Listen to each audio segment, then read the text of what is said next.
For the image of the circles here, I want the smallest circle to have a radius of 20, and I want the counting to start from 0 and end with 5. Now in this loop here, I'm going to draw um, four sets of pairs. So that's gonna be 8 sets of circles. Okay.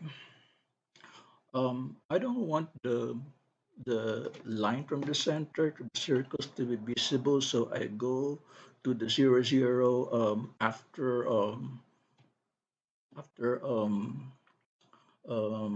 putting up my pen, and then to make sure that the sets of circles are visible from each other, they're different from each other. I make sure that the turtle is oriented 45 degrees first, and then this is the invisible line, 50 units of line from the center. And then before I draw the set of circles, the per set of circles, I make sure that the turtle be oriented 90 degrees to the right. And then only after that, I put my pen down, and I'm ready now to draw the per set of circles.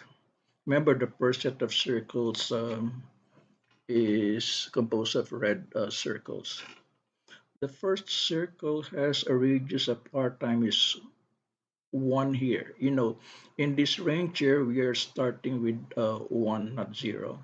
So r times I is equal to 20 times 1. So the first circle is having radius 20. And then the second circle is not r times 2. Why?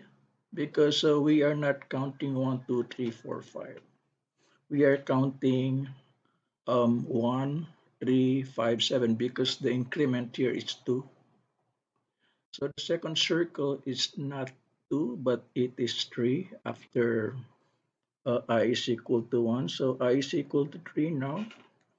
The radius of the second circle in the set is r times 3, or 20 times 3, or 60. And then the third circle in the set is what comes after 1 and 3. It is 5. So it's 5 times 20, which is 100. So this loop here is repeated for the second set. For the second set, it is green.